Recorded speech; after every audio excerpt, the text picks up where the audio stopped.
주신 하나님의 말씀 마태복음 21장 1절에서 17절 말씀입니다. 저희가 예루살렘에 가까이 와서 올리브산 벳바게에 이르렀을 때에 예수께서 두 제자를 보내시며 이르시되 너희 맞은편 마을로 가거라. 곧 매인 나귀와 나귀 새끼가 함께 있는 것을 보리니 풀어 내게로 끌고 오너라. 만일 누가 무슨 말을 하거든 주께서 쓰신다고 하여라. 그리하면 즉시 보내리라 하시니 이는 선지자로 하여금 전하게 하신 말씀을 이루려 하심이라. 일렀으되 시온 딸에게 이르기를 내 왕이 내게 임하나니 왕은 온유하여 나귀 곧 멍에 매는 짐승의 새끼를 탔도다 하라 하였느니라.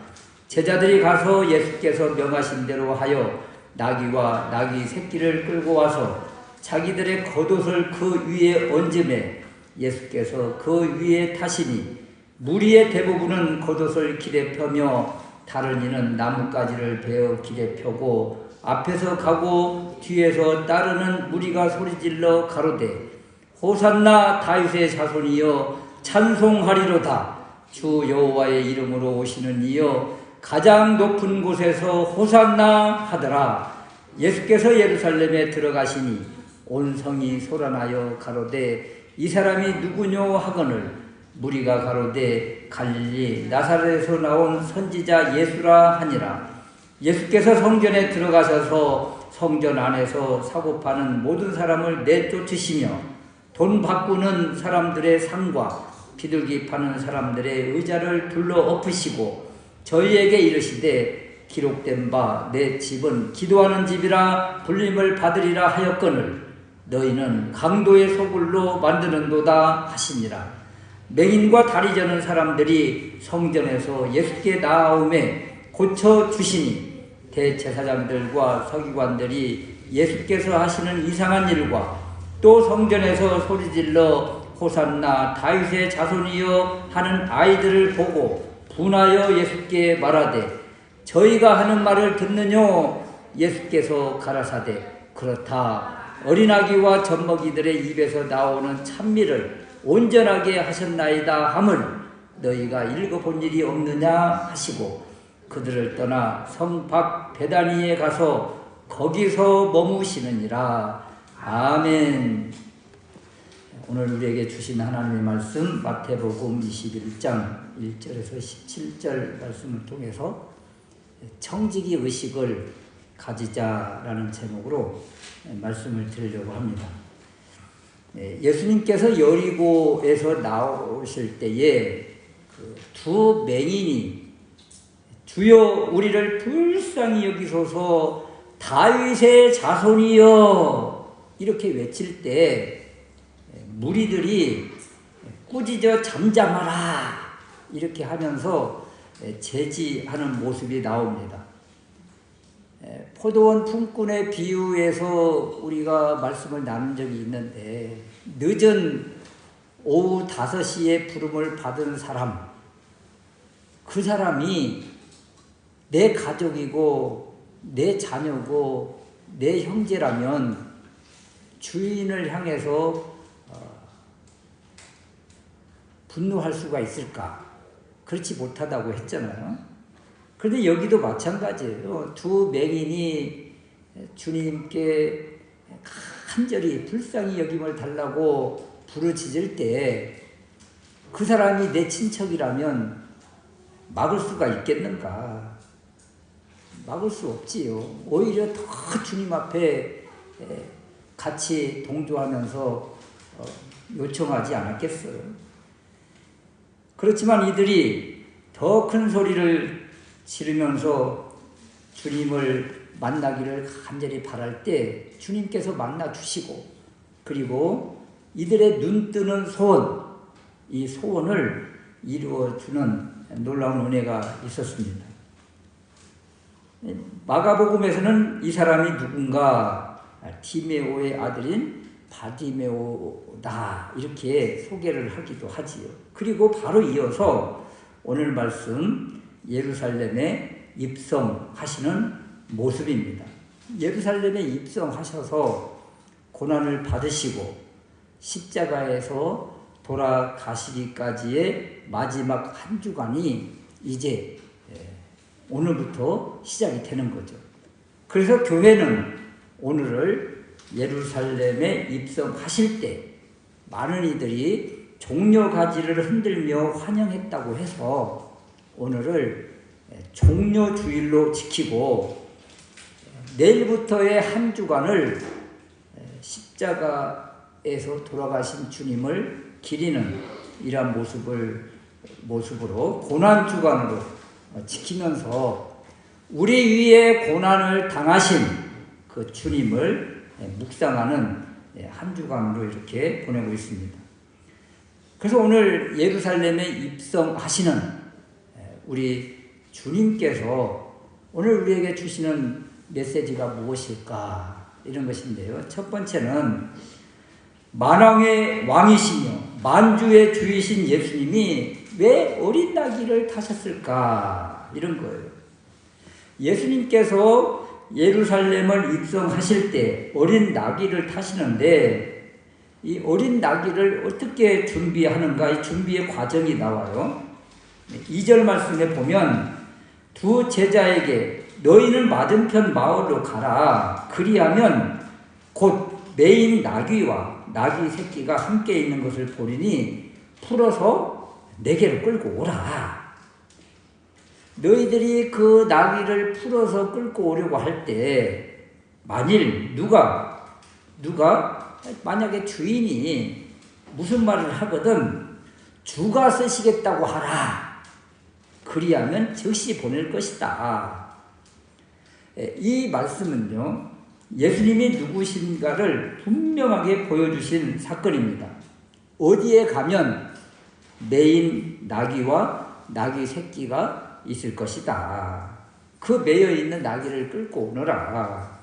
누가 왜 끌고 가냐고 물을 텐데 그때 주가 쓰시겠다고 하여라. 그러면 즉시 보내리라.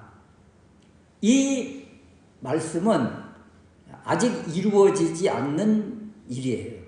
그러니까 앞으로 있을 일을 누가 또 무슨 말을 할 것인지 이런 일들을 미리 다 알고 계시는 모습이에요. 이것을 예지 능력이라고도 하고 또 신적 능력이라고도 하고 권위와 전지전능의 모습인데 이것은 바로 하나님의 성품이죠.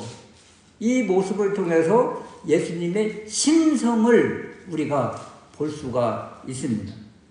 이렇게 예수님은 신적 권위를 가지고 오신 이 땅에 하나님의 아드님 하나님이신데 하나님이신 주님이 왜 어린 나귀를 타시는가 이런 거예요. 이 모습이 바로 성경에 기록된 말씀을 이루기 위함이라. 말씀을 이루기 위함이라. 예언을 이루기 위함이라. 4절 말씀에 이를 선지자를 통하여 하신 말씀을 이루려 하심이라.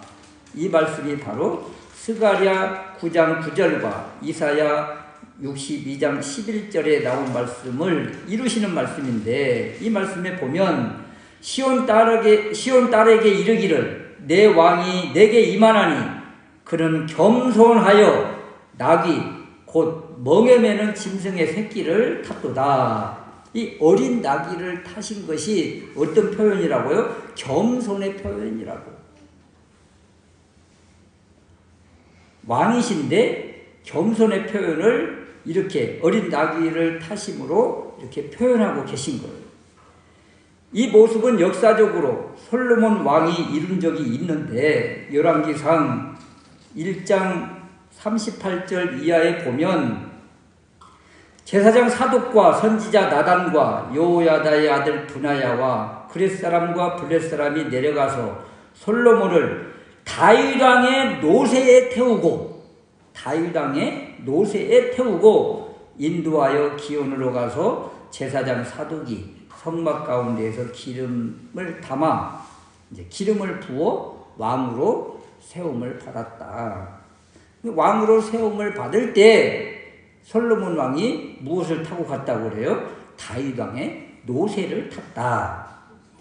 여기 이제 노새와 예수님이 타신 나귀의 특징은 사람을 태우는 것이 아니에요. 짐을 운반하는 운송수단인데, 솔로몬과 예수님이 노새와 나귀를 타신 것은 평화의 왕으로 이 땅에 오신 겸손의 왕이심을, 겸손의 표현을 이렇게 지금 하고 계신다.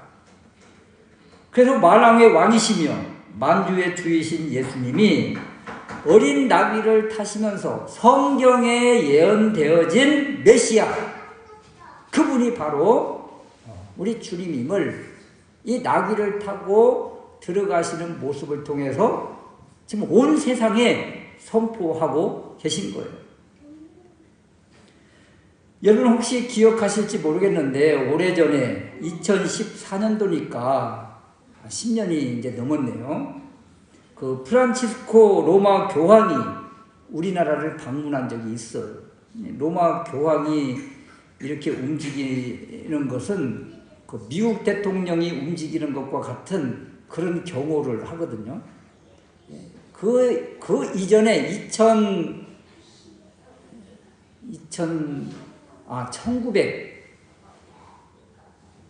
그때 언제지? 내가 군대를 들어갈 때니까, 군대에 있을 때 그 로마 교황이 온 적이 있어요. 로마 교황이 방문한 적이 있는데, 이때도 어마어마한 경호를 한 적이 있었거든요. 그때 여의도에서 그 카톨릭의 성찬식을 하는데, 우리가 이제 그 많은 대중들을 다 이제 경호를 해야 되잖아요. 이제 정경들이. 이때 정경들을 어느 정도 세웠는가 하면 1m 간격으로 1m 간격으로 여의도 광장을 꽉 채웠어요. 우리 정경들로. 그리고 나서 이제 새벽 4시에 우리가 그렇게 줄을 서서 이제 앉아 있고, 그 사이를 이제 천주교인들이 와서 이제 메꾸고, 그 다음에 이제 성찬식을 한 적이 있었는데, 이렇게 경호를 엄격하게 합니다. 그런데 2014년도에 방문했던 이 프란치스코 로마 교황이 그 이동할 때에 어떤 차를 타셨는지 여러분 기억이 나실 거예요. 로마 교황이나 또 대통령이나 또 미국 대통령이나 이런 분들이 오면은 차가 어마어마한 차를 타고 다녀요. 방탄차에다가 뭐 리무진에다가 뭐 그런 차를 타는데, 이분이 어떤 차를 탔는가 하면 그 덩치도 이렇게 크신 분이 그 우리나라 기아에서 나온 소울, 지금도 그 소울이라는 차가 다녀요. 그 소울을 타고 이동을 한 적이 있어요. 그래서 이때 이 교황에 대해서 얼마나 이미지가 이렇게 높아졌는지, 그분의 겸손을, 그러한 모습을 보았다, 이렇게 하면서 대서특필한 적이 있었는데, 여러분 교황이 그 조금 소형차를 탔다고 해서 그렇게 환호하고 높이고 그 겸손을 이렇게 겸손의 모습을 이렇게 막 대서특필한 이런 사건이 있었는데, 이런 것에 비하면 우리 주님은요, 참 말할 수가 없을 정도의 어마어마한 자기 비하입니다. 하늘 보좌에 계신 주님이 그 모든 것을 다 내려놓고 이 땅에 오신 것 자체가 비하요.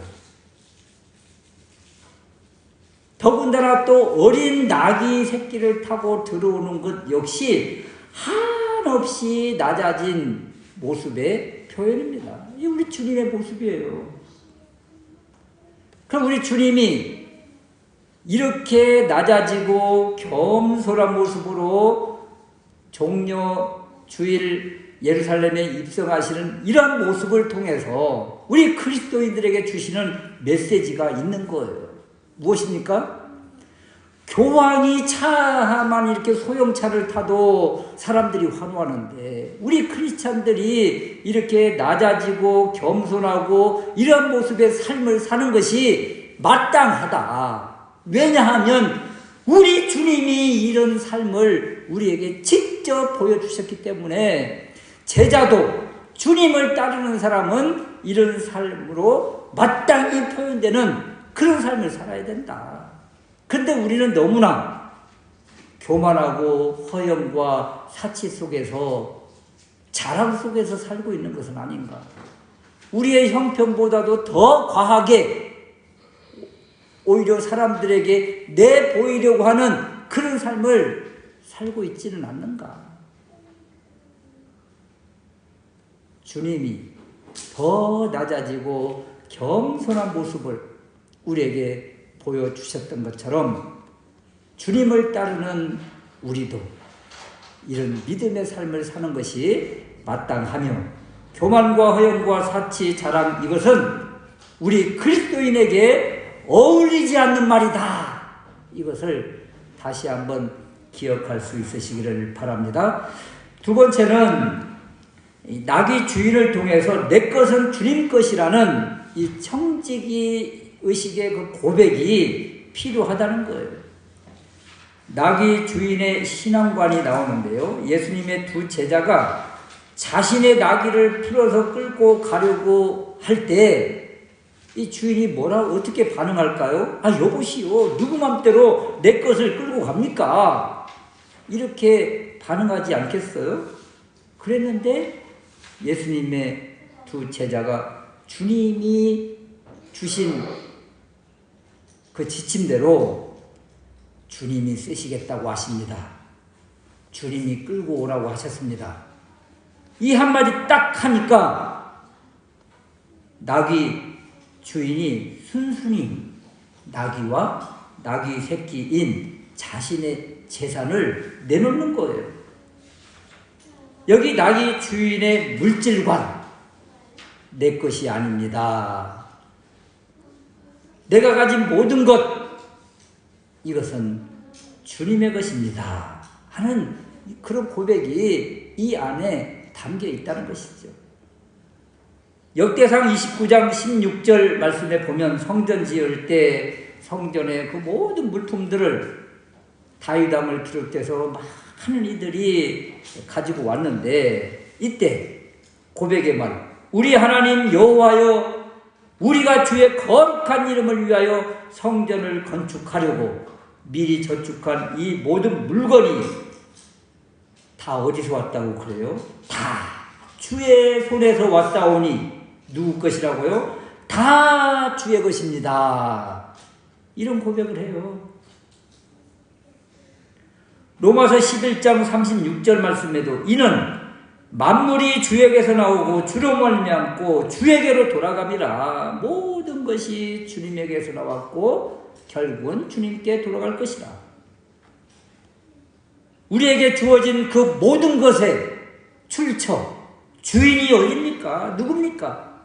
주에게서 나오고 주님에게서 나오고 주님 것이잖아요. 고린도전서 6장 20절 말씀에는 값으로 산 것이 되었으니 그런즉 너희 몸으로 하나님께 영광을 돌리라. 우리 가진 모든 것뿐만 아니라 우리 몸까지도 주님께서 값으로 사셔서 사신 분이 주인이잖아요. 그럼 우리 몸까지도 주님 것이다. 내 것이 아니라는 거예요. 그 주님의 것, 주님이 쓰신다고 하면 드리는 것이 마땅하지 않는가. 예수님이 지금 복음서에서 수많은 능력과 기적과 치유를 통해서 메시아요, 그리고 주님인 것을 나타내셨어요. 그러던 백성들은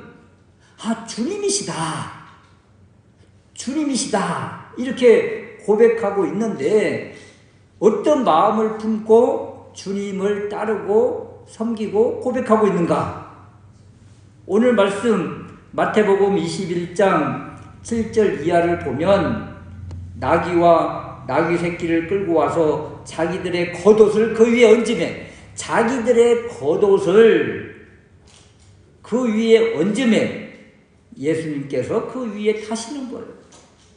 그래서 무리의 또 다른 대부분은 겉옷을 길에 펴고, 그러니까 자신들이 입고 있는 이 겉옷, 여러분 유대 사회에서 이 당시의 겉옷은 자신의 가장 소중한 재물 중에 하나예요. 재산 1호가 바로 이 겉옷이라고도 해요. 이 겉옷을 예수님이 타실 나귀 위에 펴드리고, 또 자신의 겉옷을 나귀를 타고 걸어가실 그 길에다가 깔아놓는 거예요.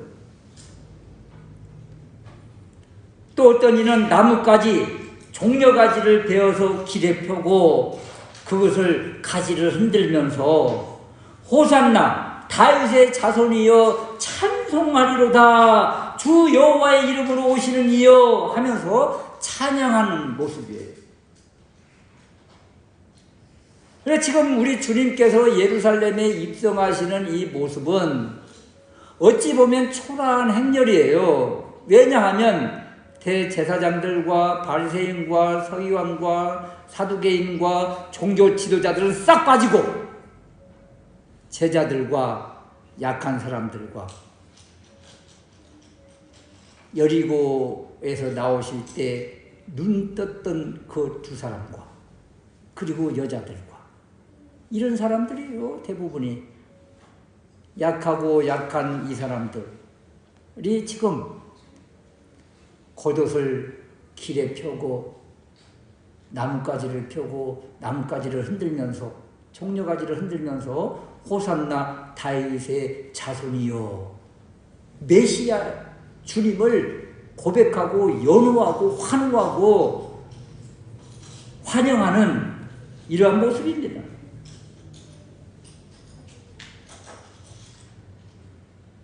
그 이들의 이 모습을 바라보면 나귀의 주인과 같이 자기 것을, 자기의 소중한 것을 내려놓으면서 주님을 환호하는 이 모습 속에서 나귀의 주인과 같은 청지기 의식, 주님 것입니다 하는 믿음의 고백이 보여져요. 그런데 이들이 며칠 지나지 않아서 예수님이 십자가를 향해서 가신다고 하니까 결국 이렇게 환호했던 이들이 다 돌아서서 예수님을 십자가에 매달라고 요청하는, 아우성치는 예수님의 반대편에 서 있는 그런 사람이 되더라는 거예요. 왜요? 자기가 원하는 메시아상을 이루어 줘야 되는데 자기가 원하는 그 일은 하지 않고 주님이 자신이 원하는 길, 십자가의 길을 가는 모습을 바라보고 돌아서는 거예요. 이들의 모습이 어떤 모습인가? 겉으로는 지금 자기 것을 다 내려놓고 주님을 환영하는 모습이지만 실상은 12절의 모습과 너무 비슷하다. 12절의 모습. 12절이 어떤 말씀입니까? 예수께서 성전에 들어가셔서 성전 안에서 사고 파는 모든 사람을 내쫓으시며 돈 바꾸는 사람들의 상과 비둘기 파는 사람들의 의자를 둘러 엎으시고 성전 안에서 우리 주님이 장사하는 이들을 다 둘러 엎으시면서 진노하시는 이러한 모습이에요. 그러면서 우리 주님이 주신 말씀, 너희들이 만민의 기도하는 집을 강도의 소굴로 만들고 있구나. 성전 안에 있는 이들의 마음이 강도 같은 마음이에요. 지금 겉으로는 주님을 환영한 듯하고 겉으로는 예배를 드린 듯하고 겉으로는 가난한 이웃들에게 이 양을 팔고 소를 팔고 하는 것처럼 보이지만 마음속에는 이때처럼 욕심과 탐욕으로 가득 차 있어서 강도와 다를 바 없구나. 그래서 우리 주님이 성전을 지금 정화하고 있는 모습이라. 이들 마음속에 주님을 환영한다고 하지만 진정 마음은 돈을 사랑하고 있는 것이죠. 청지기 의식이 없어요. 겉으로는 주님을 따르는 것 같지만 권위와 자리 싸움을 하고 있는 제자들의 모습과 별반 다를 바 없어요. 그 주님의 것을 인정하며 사는 청지기 의식이 있는 사람을 우리 주님이 찾고 싶은데 보이지 않는 거예요. 그래서 요소에 어떤 사람들이 한 명씩 지금 나와 있는가. 소경 거지 바디메오가 겉옷을 던지면서 주님을 향해서 뛰어가는 것처럼 이런 사람이 바로 청지기 의식의 소유자예요.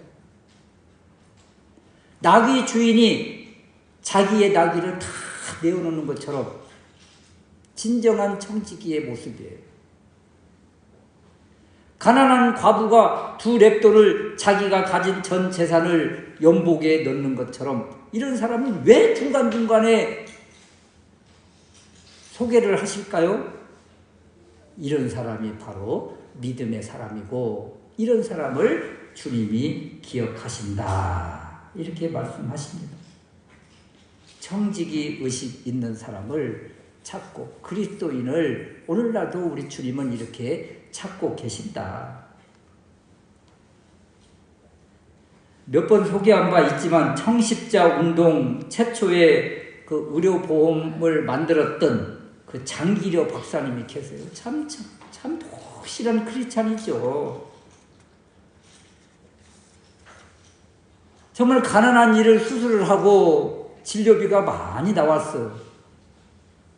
이 사람은 갚을 능력이 없는 사람이에요. 그래서 이렇게 이야기했다고 그러잖아요. 오늘 밤 내가 뒷문을 열어놓겠네. 이렇게. 그래서 그날 밤 그 치료받은 그 사람이 진료비를 내지 않고 뒷문으로 이렇게 나갔다고 그럽니다. 뭐 일화 중에 일화인데 이분이 건강 악화로 사경을 헤맬 때 제자들이 그 박사님의 그 훌륭한 업적을 기르기 위해서 흉상을 건립하려고 이렇게 추진한다는 소식을 듣고 이 장기려 박사님이 분노하면서 그랬다고 그러잖아요. 내 흉상을 만드는 것은 지옥불에나 떨어지라! 그랬다는 거예요. 이렇게 자신을 한없이 낮추고 그리고 돌아가실 때 유품을 정리하는데 아무것도 없다고 그러잖아요. 아무것도 남긴 것이 없이 그렇게 돌아가셨다. 그러면서 이분이 비문에 이렇게 남겨달라고 유언을 했는데 이 장기려 박사님의 비문이 이렇습니다. 주를 섬기면서 살다 간 사람. 우리는 어떻게 누구를 위해서 살고 있는가? 또 어떻게 살고 있는가? 우리 주님이 한없이 낮아지고 그리고 마지막에는 십자가를 향해서 가신 것처럼 우리의 삶이 이런 삶이 되어야 되지 않겠는가? 이런 삶을 누가 이 세상 눈으로 세상 관점으로 성공했다고 할 수가 있겠어요? 비참하다고 하겠지요. 그러나 이러한 삶을 주님이 기억하십니다. 오늘 성찬을 대하면서 우리의 마음속에 무엇을 다짐해야 될까? 바로 주님의 이 낮아짐 그리고 겸손을 성찬을 대하면서 고백하고 결단할 수 있는 귀한 시간 될 수 있으시기를 주님의 이름으로 축원합니다. 아멘.